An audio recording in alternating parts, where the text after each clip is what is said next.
Ladies and gentlemen, welcome back to the channel and welcome back to Dauntless. We're back at it with another Aether Strikers video, this time with the Tectonic Faults Torgadoro's Legendary Aether Strikers. Let's go ahead and power surge here, and we're just going to jump right on into the build and get into some frost escalation. We can't be beating up on Urska without our trusty snow gear, so of course we brought some mittens. We're going to be using Tectonic Faults, Berserker, and Assassin's Frenzy, Titan's Crash, Cyclonic Strike Plate, and Inferno's Flames, which is the Hellion Bond. We're going to be using Discipline. We're going to be taking up that that crit roll from Frost Escalation to get our crit damage and critical strike chance up. We're going to go ahead and do Skarn's Defiance. We have Reuse Within. We have Time Weave Helmet with Predator, Adrenaline, Overpower, and Berserker within this one, and the Thrax's Guile with Cunning. All of these cells are the same as, like, so we have Adrenaline in the chest, Predator in the helm, Cunning in the boots, and then we have Berserker and Overpower on the gloves. Pretty simple build to put together. All the respective traits are in the respective gear. So let's go ahead and dive right into some Frost Escalation. Alrighty, time to see what kind of shenanigans I can get up to here in Frost Escalation. Got a Shadow Touch Koshai. I'm gonna see if I can get the interrupt. Also gonna be kind of difficult. Oh, we got it. Let's go. Should be a relatively fast kill then. Tried to time that KO with the Karma Breaker there instead of going for Tempest Form, because in my experience in round one, I've been kind of getting put in a situation where not doing that would make it so like a mob gets like KO'd out of range from some of my attacks, or like when I go for like the flurry of punches, this move, like during the flurry it gets KO'd and then I missed the last punch, so I went for that instead, and it paid. Should be a relatively easy setup here. I'm gonna go ahead and just pop Skarn Lantern early. Gotta wait for Nazaga to actually realize I exist. Relatable. Tempest Form. Karma Breaker.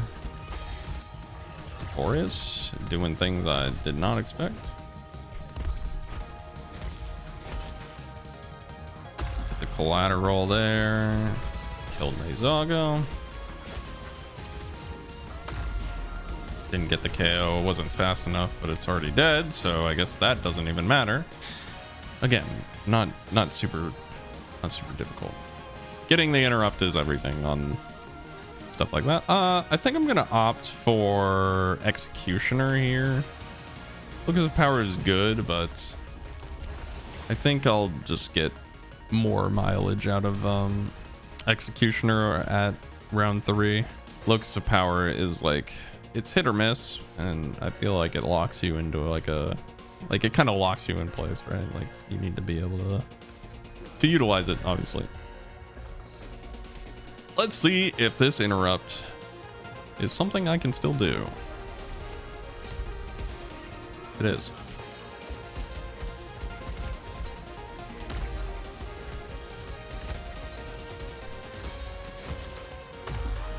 Hind legs? Yep.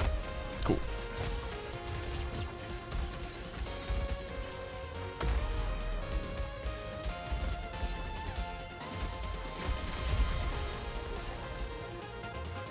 I got lucky there. I didn't get hit by the Enrage Aura, which is something like seemingly unique to Skarn.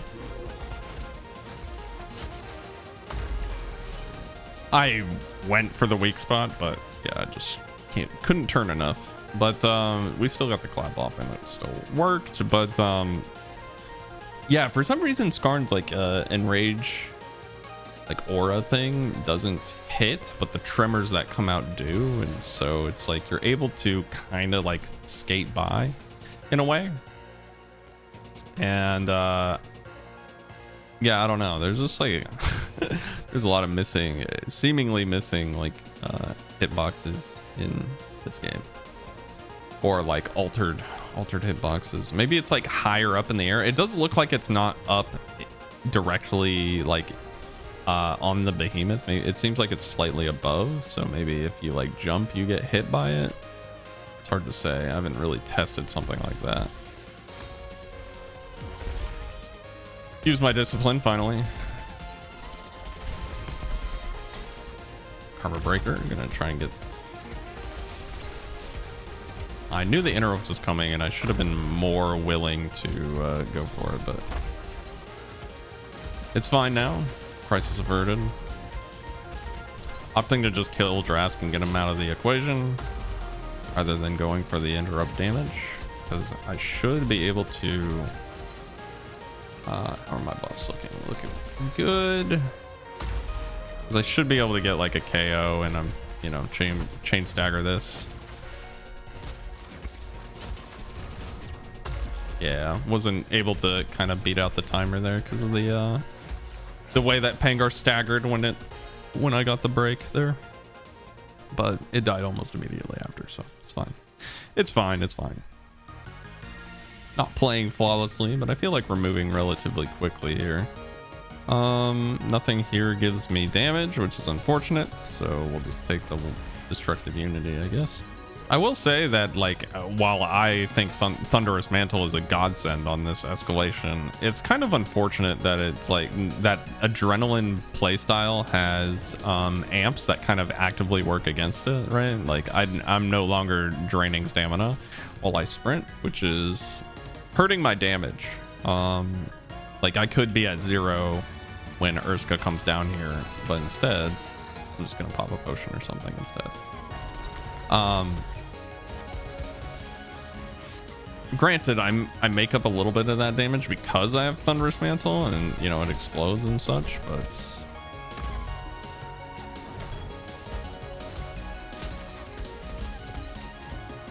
oop. Used the wrong one there. I could have gotten that on the head if I actually played that properly, but Thunderous Mantle just makes it so I don't need to dodge, I guess. Try and force the KO here. Nope. I will just try to get the breaks instead. I need to go for the interrupt there. I need to like be more willing to go for it.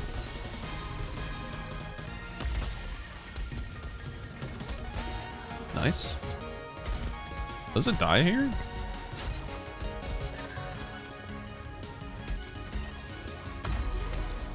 Let's go. Okay. It does. Very nice.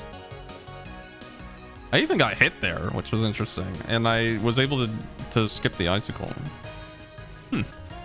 Interesting. Let's see if we get a little bit lucky here. I see that we already got Ice Heart Shards, which are the last 2 that I need to power surge my... Oh, and I think I broke 2 paws, so I don't think we got any lucky there, but still lucky enough to get some epics, and that was the last 2 that I needed to power surge the last Frost Legendary, the repeaters. Overall, I feel like that run went smooth enough, and that's kind of how I'm feeling about this build in general as well. It's like it ran smooth enough, but it didn't like wow me in any particular way. It makes me wonder if the impulse is still kind of better, or like, you know, you can work with it a little bit better because of the way the amps are set up in Frost Escalation. But I also just kind of feel like, you know, the Aether Strikers are innately strong. Any build is gonna, you know, perform relatively well. I didn't feel like I was killing stuff at a pace that was not par for the course, so it is a little something for you guys to take into Frost Escalation if you're so inclined. If you want to support the channel, be sure to leave a like and subscribe to the channel if you want to. I will see you in the next one. I think we're gonna do Frost up next, so catch you then. Peace.